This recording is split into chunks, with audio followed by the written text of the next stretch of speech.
Hi, and welcome to Studio 411. I'm your host, Larry Dasilva. And in my middle ages here, I fancied myself a little bit of a traveler. But then after our next guest book, I realized, my goodness, I haven't even begun to skim the surface. Our guest today is an author who not only has traveled the world, but also grew up quite a long ways from now the place she calls home.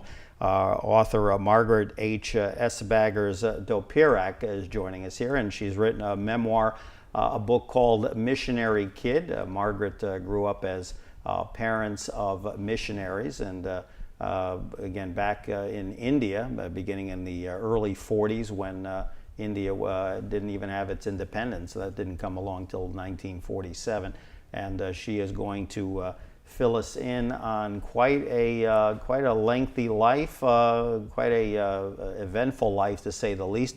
Margaret, welcome to the show. How are you? Thank you. I'm fine, thanks. Tell me now, obviously, in the last several years, what motivated you to put pen and paper together to write the book? I had lots of letters that I had written to my parents when I was in boarding school in India. And I also had diaries that my parents had kept and letters that my parents had written to relatives back and forth from India to the United States. So I had lots of fodder from which to write my memoir, and I wanted to take advantage of all that history and document my childhood in India, which I thought might be interesting primarily for my family and my grandchildren to read about. And there you go. You've I think those that will read the book enlighten everyone, because it's a fascinating time, a fascinating period. I mean, I'm reading things, how, for instance, just jump ahead a little bit. You were in England once you finished up your time in India, literally days after Queen Elizabeth's coronation. I mean, that's quite a, just amazing, putting it in time context with what's going on now. A lot of things happened in history during my childhood, and I hate to admit it, but I was born back in the 1930s. When India was still under British rule. And so I was involved in a lot of traveling during my childhood, and that was one of the benefits of being a child of missionaries, because missionaries traveled back and forth from India to the United States, and we traveled around the world 1.5 times actually by the time I was 16. But yes, being in England right after the coronation of Queen Elizabeth was on one of those trips that we took. Amazing. Now, tell me a little bit about your parents, Ted and Helen. Again, you hear about missionary work now a lot of times, Central and South America. I would assume it's probably not as prevalent now in places like India as it was now or was back then. But again, how did your folks, or your dad in the beginning, how did he get involved with missionary work? Well, he always wanted to go into the ministry right from the time he was a young man. And he was the only one of his family of 8 siblings who went on to college. And he had some experiences during his young adult life, one of them being that he had an opportunity to go speak, or teach rather, in a boys' school in Iraq for 3 years in a mission field. And that was before he was even married. And so that kind of whetted his appetite for wanting to go into ministry and missionary work. And when he came back to the States after that stint in Iraq, he went to seminary and completed his training and met my mother in the meantime, and they had a church in the Bronx in New York. And then he got a call to go to the mission field in India.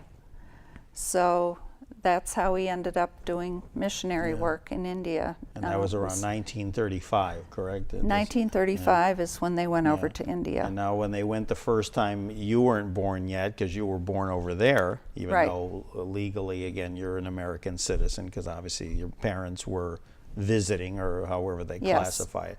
But now your sister, Dorothea, was already a baby, correct? So when she went over there, or was she born there? No, she was born in the Bronx Gotcha. in the United States, and she was about 2 years old when they went over to India for the first time. And they were there for about 1.5 years when I came along. There you go. And so I was born in India, but I was an American citizen because my parents were American citizens, and I was born abroad of American citizens. There you go. So, got a photo there of you as a, what did you say, 3-year-old? yes, I was a 3-year-old there. There you go. And pretty cute, if I do say so myself. I like to dress up in my sari because all my little playmates were Indian kids. And so I learned how to speak Hindi before I learned how to speak English even. Amazing. Because all my playmates were, as I said, little Indian kids. Usually the children of the servants, my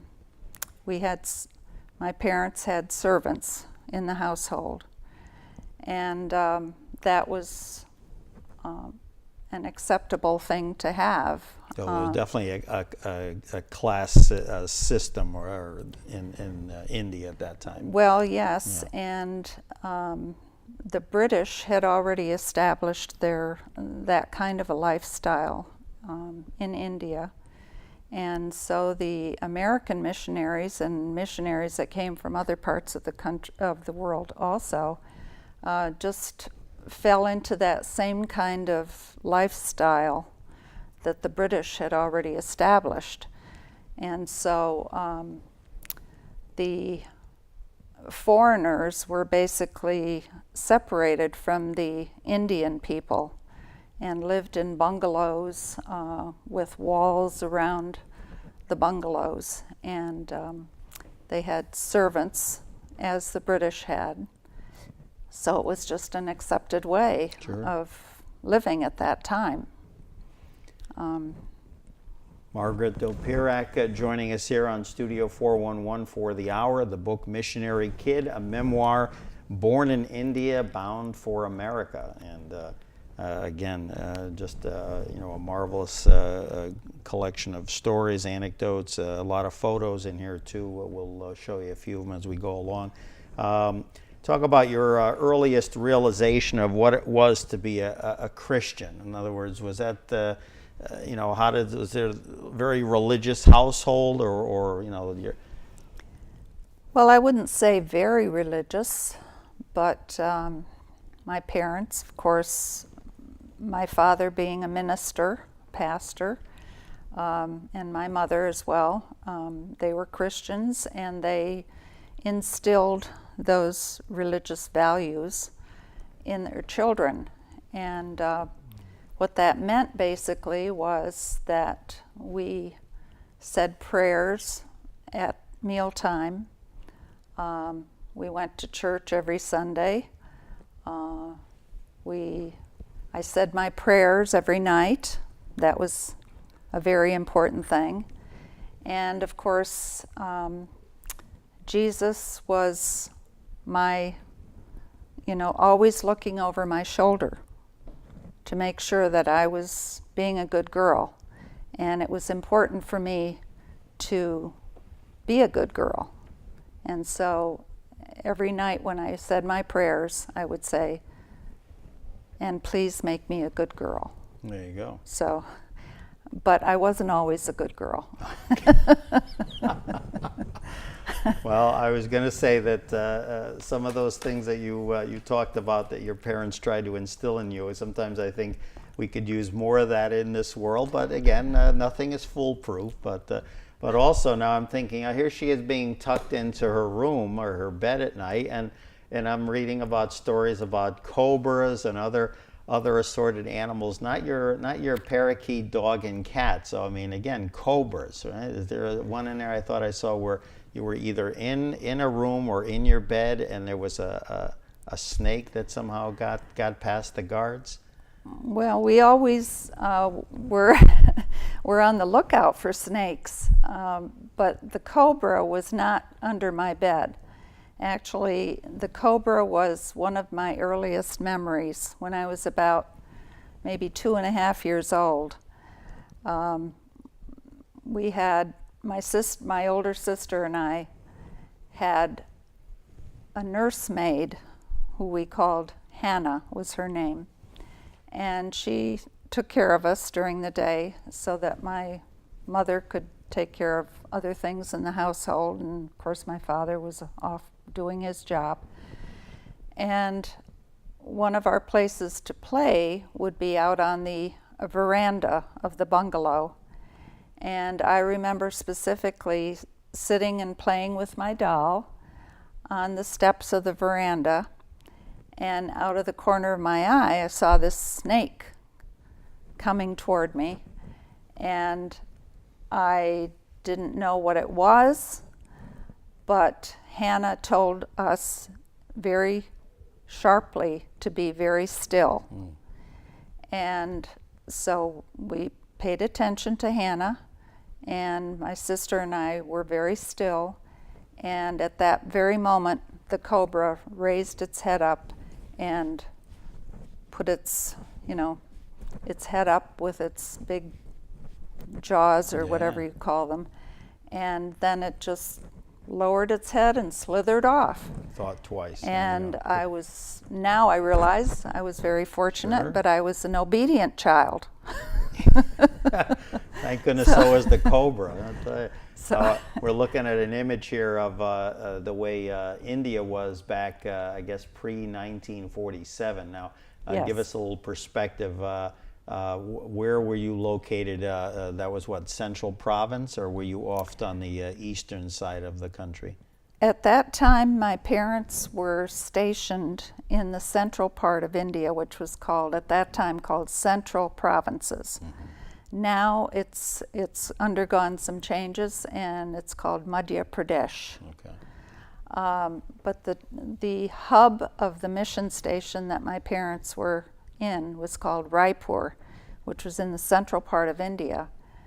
And then when I became of the age to go to boarding school, we went to boarding school down in the southern tip of India, which was 1,100 miles away, and that place was called Kodaikanal. So on the map, you can see there's quite a distance between the two areas.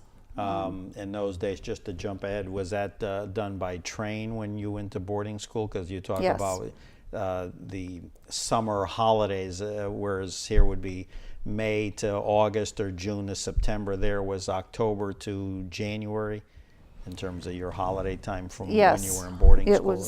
It was a different time of year than the American system, but it was predicated on the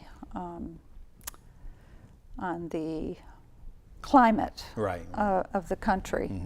So between October and January, it was quite cool on the plains of India, central India. So that's when we had our long vacation, which would be similar to the summer vacation here. Now, some of us have ponies or get to ride a pony. I believe this was Margaret's sister, but I also can imagine Margaret on this, an elephant. So again, that was I guess the pet du jour back in the day. That's your older sister there on top of that elephant? That's my older sister getting a ride on an elephant, and that was my 4th birthday. And well, I'm not sure if that particular picture is from my 4th birthday, but when I was 4 years old, my parents decided to take me to ride on an elephant as a special treat. Nice. And so we got in the car and we went to this elephant, which was supposed to be the largest elephant in the province. And when we got there, I peeked out of the car window and saw this huge elephant and was scared to death. So I stayed in the car, and my sister got to ride on the elephant. Nice. I didn't. But now I have overcome my fear of elephants. I was going to say, now if since Ringling Brothers just phased them out, had they brought one by the house and said, "Come on, give it a shot," would you get on there now, or probably send Bill on there, her husband, instead? Well, I actually would probably enjoy riding There on you an go. elephant, Nice. but I don't think I ever have actually ridden on an elephant. Oh, so your sister has that honor. Okay. My sister gotcha. rode on the elephant, Wow. not I. There you go. Now, your father, speaking of game, as they call it, your father in his spare time was also quite the hunter in India. Now, what was that was kind of a hobby he picked up there, or was kind of a release from all his duties in missionary work? I'm not sure how he ever first became interested in hunting. I know some of the other missionaries that were there that were there before my father arrived in India enjoyed hunting. And so I think perhaps they influenced my father and took him out hunting when he first arrived in India. And I think he just enjoyed it for the sport. Right. But many times the villagers would come to him and ask him if he would come and shoot a tiger or a crocodile or a wild boar. Any of those animals could come into a village and either steal the grain from the villagers, or in the case of the tiger, there was an instance where there was a man-eating tiger who had actually on several occasions had come into the village and had attacked men and had taken them off and killed them. So the villagers then asked my father if he would come and, hunt these critters. Sure, the critters, yeah, And say the least. so my father was able to do that on several occasions. But other than that, very often he just enjoyed going out and hunting deer or geese or ducks, and we would also always use the meat to consume the meat ourselves or share it with the Sure. villagers. Absolutely. So And some rugs too, I understand. I can't even. Yes. I don't even like taxidermy, as some people who know me well would tell you. I can't even imagine I'm walking on a lion or a deer rug or anything like that. But it's amazing. On nature. Margaret Dopirak joining us here for the hour on Studio 411. The book Missionary Kid, a memoir born in India, bound for America. And now in 1942, your parents were summoned back to America. So now, at that point in time, now there were additional brothers and sisters. Fill us in on, first it was you and Dorothea. You were the second, and then who came along? Your brother? my brother He was was born born in over there. 1941. Right.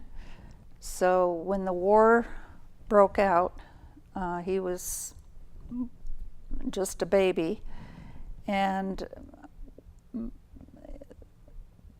the eastern shore of India was being threatened by the Japanese to invade India. So at that time, many of the missionaries were given the option of either staying on in India or evacuating and going back to the States. And my parents chose to go back to the Sure. States because their furlough was due then anyway. A furlough was 7 or 7.5 years, and they had been there since 1935. So it was time for them to go back to the and I'm States sure anyway. The fact that there were children involved probably right. Played into So that. they, along with their 3 children, my older sister, myself, and my younger brother, who was just a toddler, went back to the States during wartime.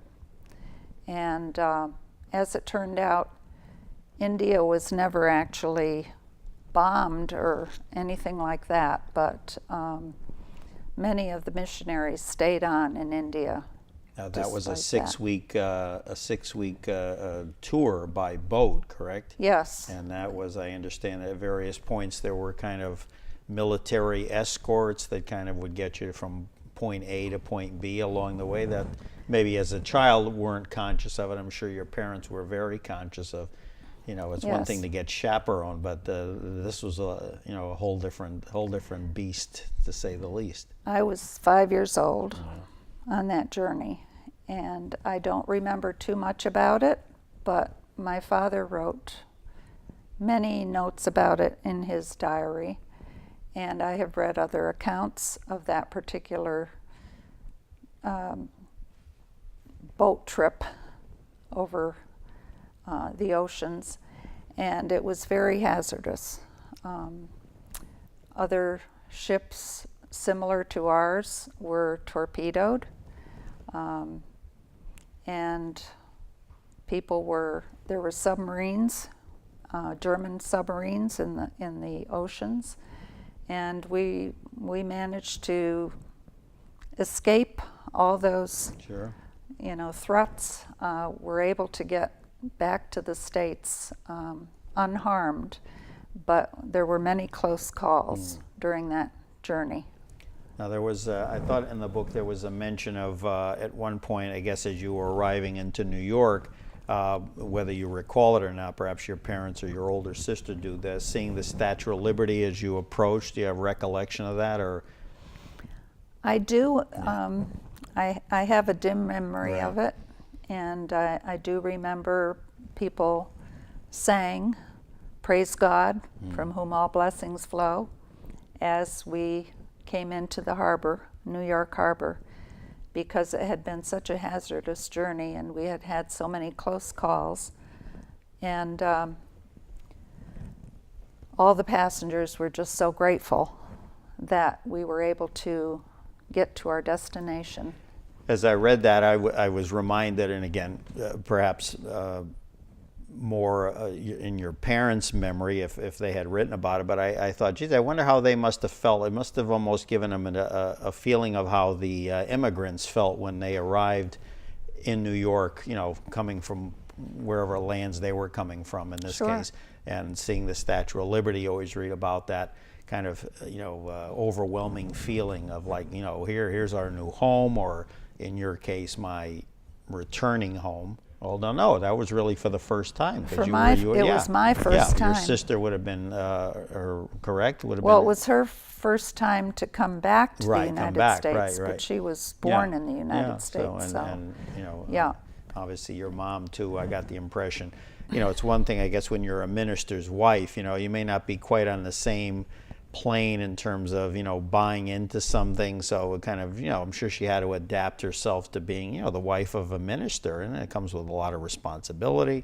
You talk in the book about, the different things she had to do, not only run the home that you folks lived in, and obviously interact with the servants and learn a new language. Learn the language. It's just, there's a lot of, again, which is kind of what happened in reverse with so many people that came to this country to kind of start a new life. So yes, I saw a lot of parallels there. Yes.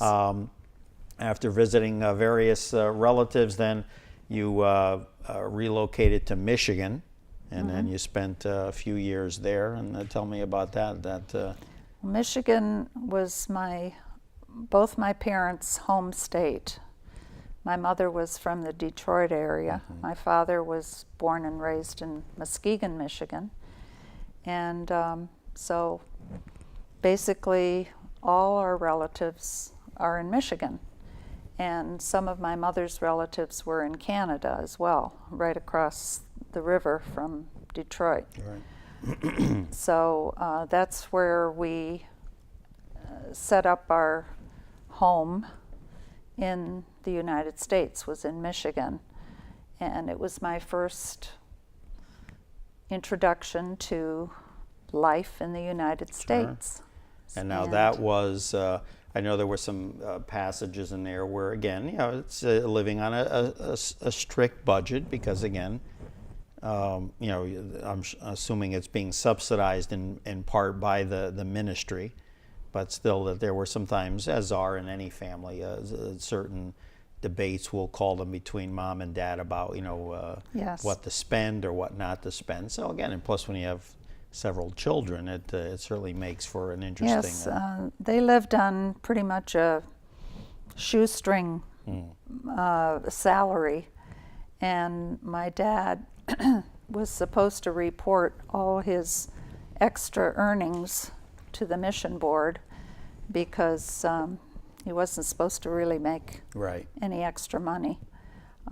But when our family started growing a little bigger, because again, I had another sister was born during that 3-year time when we were in the States, and we had to move to a bigger house to accommodate the bigger family. So my parents were really struggling with the salary that they were given by the church.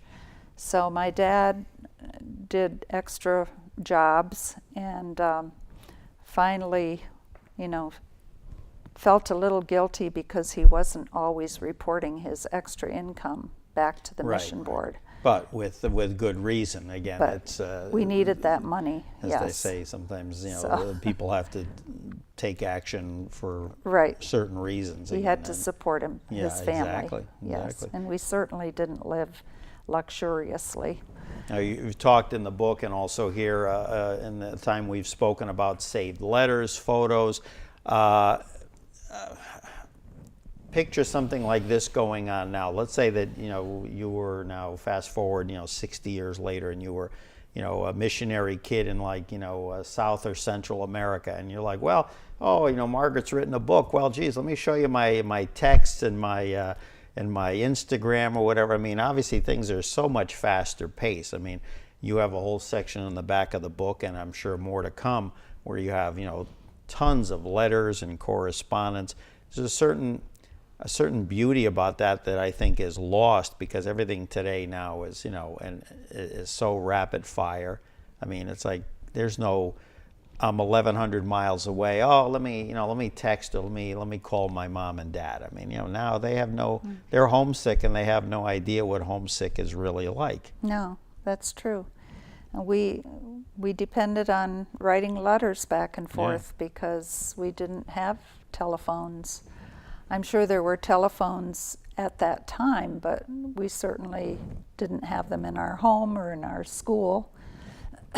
And the only way we could communicate was by letters. Sure. And it's wonderful to have all these letters that my parents saved from writing back and forth, because it really gives you a history of what happened back then. Now, with emails and so on, I suppose you can save your emails and print them out, but I doubt very many people do that. Right. I mean, and there's obviously it's amazing that given the moving that you've done in your lifetime, that sometimes things happen, natural disasters, whatever. Sometimes people forget something, and those letters are misplaced or lost, or someone throws them out. What'd you do with my collection of $1 million baseball cards? Oh, I threw them out. I mean, things happen. But now, I think it's great. It's a credit to you that you've been able to put all this together, because I just don't think, the same thing would happen. You'd have, a certain, the quality would be better. Oh, look, they're in color or this and that. But as you said, and the time and passion that went into those letters and those communiques, is on a much deeper level, I think, than anything you would see now. But that's just my opinion. Well, as a child in boarding school, we were required to write a letter home to our parents every Sunday afternoon. So I don't know how many letters I would have if we weren't required to write Sure. them. But I'm glad that we were required to write them, because it certainly kept the bonds, the family bonds, open, and we knew what was going on between family and child. Sure. And it was very important. Margaret Dopirak joining us for the hour here on Studio 411, Missionary Kid, a memoir born in India and bound for America. I've already got her in America, and we're barely out of India here. But there's a quote in here I thought was kind of cute. You, I guess, were as a young child, and your parents or the family members must have been talking about what was going on in Europe with World War II, and you blurted something out to your dad, quote, "So do the prisoners just sit around all day concentrating? Is that what a concentration camp was for?" And I guess your uncle and your dad had to kind of, gently explain exactly that that's not what it meant. But I thought that was... I remember that exchange very Yeah. clearly, and I remember the feeling that I had that I had asked a stupid question. No, not But out of the mouths of babes. yes, I forget. Yes, but it was explained to me, and then I understood what a concentration camp was. Yes, Yeah. indeed. Yes, indeed. Let's see. Now, then, you folks then when in 1945, or was it a little later? Then went back to India for another tour. 1945. 45, After October, 3 correct, years of being in the States during the war, 1945, the war ended, and my parents returned to India along with their 4 children now, and we had to relieve other missionaries who had stayed the course during the war, and they were due for their furloughs, and my dad went back to do his work, and we had a very long journey back, again by boat. Is that the one where you actually were supposed to sail out of New York and then it got Yes. rerouted to San Francisco? Yes. I found that fascinating. Even today's, rapid fire transit, to then have to go from where you were in Michigan, or maybe you were already inching towards New York, and then, okay, turn around and go cross country to go catch a boat. We were returning the car that one of our relatives had let us use during the 3 years. We were returning the car to New York when my father got the telegram saying, "Guess what? The voyage, the boat trip has been canceled from New York. You now have to leave out of San Francisco." So we managed to return the car, and then we had to get on a train and travel all the way across the country. And that was, we only had a week between the time that the one ship was canceled and the next one was to start. So it was... It's a quick way to see America. Yes, it was. I don't think we saw too much of America. Now, upon arriving back in India, now shortly thereafter, you and your older sister now are sent off to boarding school. So yes, we had barely returned to India in, I think it was December 31st when we actually set our feet on Indian soil. And was that the one where you had a stopover in Australia for a bit? yes, Yeah. on that trip back, we had 3 weeks in Australia. As I was saying to the viewers at the opening, again, it just amazing the sights and different cultures and things that you've been exposed to. But yet, as you say in the book, you kind of like, and we'll talk a little bit more about it, kind of misplaced in that you don't feel like you're Indian per se, and you also don't feel like you're American/US. You're kind of, again, that's the MK, the missionary kid, or as we'll talk a little bit later about the third culture kid. Or yes, kid. Yeah. right. Yeah. But yeah, so But then. yes, when we arrived in India, about a week to 10 days later, my older sister and I were put on the train More to go to trains. boarding school. So there was not much time for me. I was 9 years old at the time. And that was High Cleric, am I pronouncing it? High Clare. Yeah, High Clare And School. that was January of 46 to May of 53. Yes. So from 9 to 16 years of age, which is almost another lifetime in your case. At that point, you were what? You said 9? Correct, yeah, 9 I was years 9 old. years old, and I was when Yeah. I started Yeah. boarding school there in 4th grade. Yeah. And when we left India, the next time I was 16. So I was there during my formative years, actually, my preteen and teenage years. I was in India.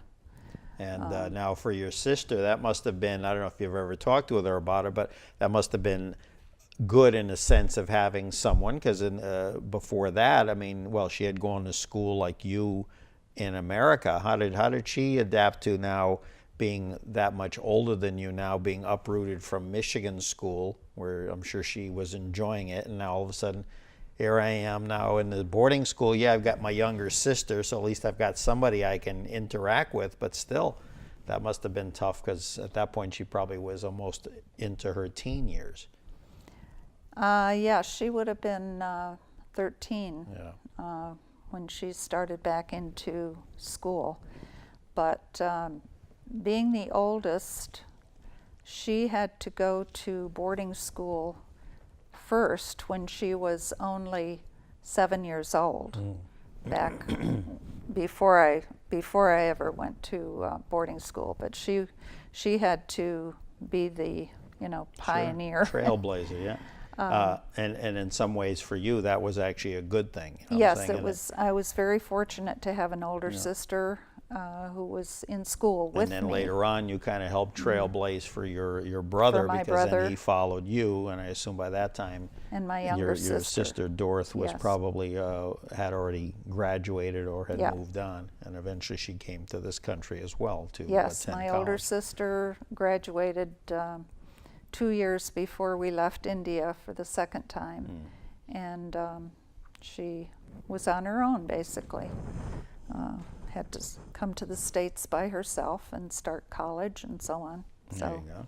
Well, while in boarding school, and we'll talk about this in any random order: boys, romance, school, and food, or sometimes lack thereof. We'll start with the food. I was amazed that in an establishment such as High Clare, that again there obviously were instances where there was some malnourishment, health issues. Elaborate on this again. You were diagnosed with, I guess, what they call roundworms. And Yes. that was quite prevalent or quite common amongst not just yourself but other students Well, as well. I can't speak for the other students, Yeah. but I do know that I had roundworms when I was about 12 years old. And I had them for many years, several years. Apparently the treatment that I had taken that was prescribed for me was not effective. But where the roundworms came from may have been from the boarding school food. I don't know. And I don't know whether other kids had the same problem that I did. But I know it was, I know that the food that we got in boarding school was not very nourishing food. So kids here complain about cafeteria food, but that was a feast compared Yes. to what you folks Yes. had to undergo. And Yes. of course, I mean, it wasn't just me that complained about the food. sure. And that's at an age where you obviously need your nutrients, because again, Right. boys and girls of that age are still growing. The Yeah.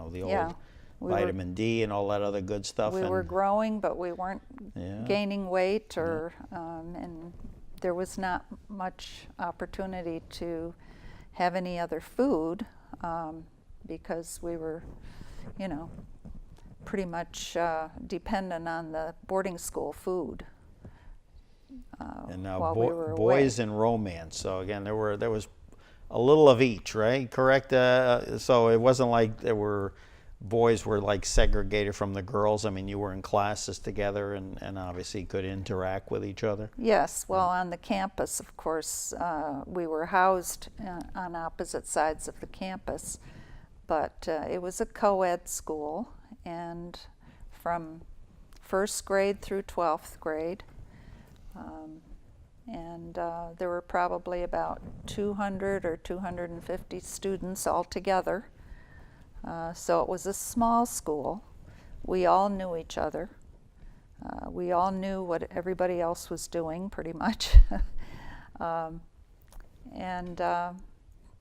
there were many opportunities for boys and girls to, be together. Sure. A lot of social activities and church activities.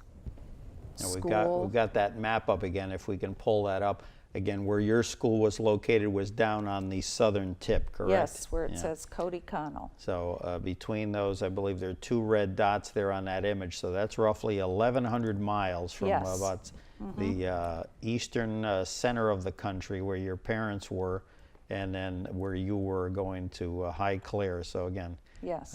it's too bad they didn't have frequent railroad miles between that and those trips to San Francisco. You would have had a lot of miles traveling the rails back and forth. Oh yes, that was the way people traveled Sure. back then, and the Indian trains were quite an experience to travel on. I don't picture bar cars and air conditioning, so No, I not can at only all. imagine. Yeah. In fact- Margaret Dopirak joining us for the hour here on Studio 411, Missionary Kid, a memoir, born in India, bound for America. At age 13, so I'm told you found your calling, and what would that have been?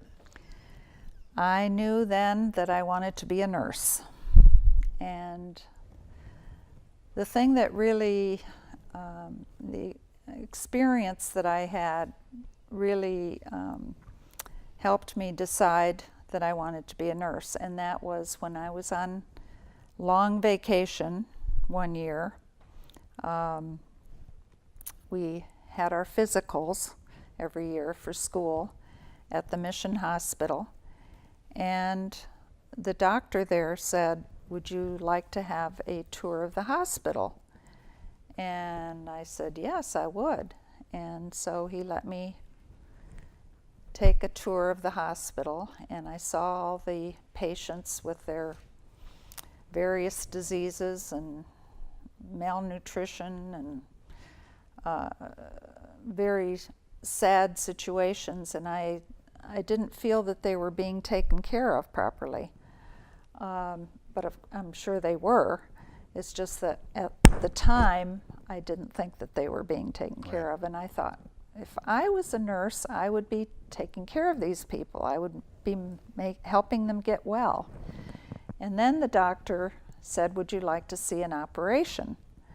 And I said, "Sure, I'd like to see an operation." So they let me watch an operation. Wow. And that really convinced me that I wanted to be a nurse when I saw the operation. And I did go ahead, and eventually I went into nursing. There you And Now so I I'm gonna followed my jump ahead a dream. little bit. We dug this from the archives, okay? If we look, we might see you on the second deck. That is a photo of the SS United States Oh my goodness. steaming into New York. So we'll say, for argument's sake, that's the ship you were on. Correct me if I'm wrong. When you returned after your parents' second Yes. tour, your dad, of course, went on to a few other tours Yes. in Honduras, I believe it was, and a few others. Correct? Yes. He went back to India. Oh, he did go back to India Yes, a third he time? did. Okay. But there you go. So there's Well, that's wonderful Yeah, to see it that. is, That yeah, was a see. very modern ship. See? We went on it. You have your letters, and I have my sources. So Well, the SS United States is unfortunately not in operation anymore. But for you, we brought it out of dry dock. wonderful There it to is, see right that. there. See? So It does look very modern. Old black and white always gives it a much more regal look. Just to jump ahead a little bit, because I want to make sure we get this in. I know you and I talked about this before. Of course, we did the taping and the interview. We talked before a little bit about, again, maybe you can better explain it. You know, kind of feeling almost like not disoriented, displaced. You know, I don't really know if I belong here or belong there. You call it like a third culture. There is a term called third culture kid. Okay. And it was coined by an anthropologist in the 1950s. She did a study, and it was on the children of American missionaries in India at the time. But since then, it has taken on other populations also of children. And the third culture refers to, well, the first culture is the culture of the parents. Right. The country or the culture of the parents. The second culture is of the country that the child is born into or spends most of their developmental years. And the third culture is an amalgamation of those two cultures, so that the child is sort of this third culture kid. They're not, they aren't part of their parents' culture. They're not really a member of the culture that they were brought up in. Right. So they form this third culture. And that third culture would be, in my case, all the other children like myself who were raised in India during our developmental years. And we get together, we have this common bond because we all have the same experience of having American parents living in India, but yet not being a part of Right. either of those. So There was a quote here, I'll read, quote, "Any third culture kid who lives effectively in his or her passport country has a moment of truth when he or she realizes it's okay to live here, it's okay to adjust, it's okay even if he or she never fully feels at home to feel a level of comfort in who he or she is in their passport country. To adapt doesn't mean settling for second best. To adapt is to use the gifts that he or she has developed throughout their childhood in order to transcend cultures and to find their niche in both worlds." And as you said, you think you've found your niche, and that's good. And you mentioned too, in the notes or at the tail end of the book, that again you have maintained connections with some of these folks, including, you mentioned your friend Nellie, I believe, Yes. who also went into nursing. And did you ever see your Dean, who was one of your romantic heartthrobs? I know you got a Dear Dean letter at some point. No, but you I never saw him again. Still living, or no idea? I believe he's still living. Still living, but so he hasn't been to any of the reunions. no, Okay. no, we didn't. All We right. never connected after that. And now, fast forward all these many years. Now again, you've made a successful life for yourself here. Connecticut now. How long have you lived in Connecticut? I mean, I've known you for over a dozen years, so you've obviously been here for quite a while. Moved to Connecticut in 1964. 64. So, kind of, do you feel like, that's who you are? This is my home now. Yes. So there you go. I had many homes during my life, but I would have to say Connecticut is my home for the longest time Sure. of my life. There you go. Yes. A photo here. I want you to just touch base real quick in the remaining moments we have. A beautiful photo there. What is that's from India, of course, but what is that that we're looking at? That's in Kodaikanal, the hills of Kodaikanal, where I went to school in Highclere School in Kodaikanal, the plains or the hills of South India, and it's very picturesque.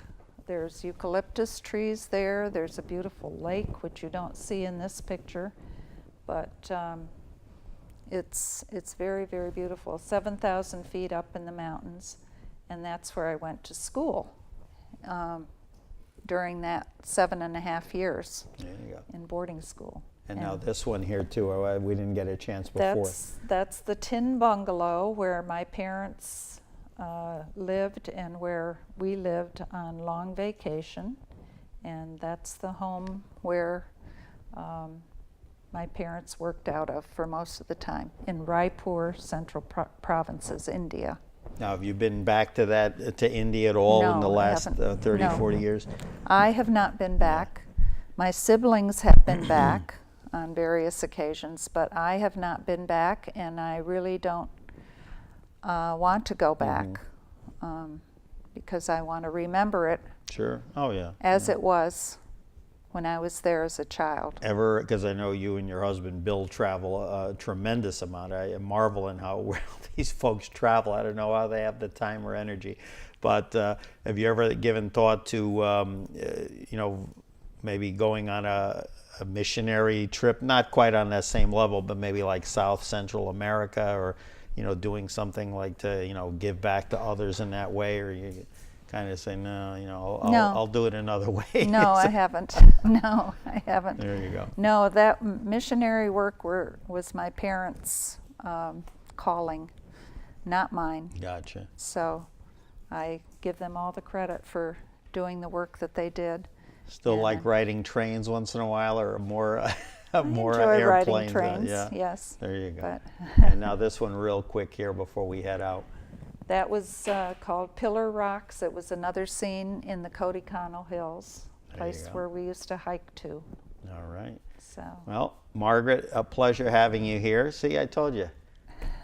Couple of drinks, but you didn't bring me one. I don't know, but everything is good. Everything's good. The book, reader's favorite, 5 stars, Missionary Kid, a memoir, born in India, bound for America. Margaret Dopirak joining us here on this episode of Studio 411. We thank you for being a part of the program, and we look forward to seeing you again next time.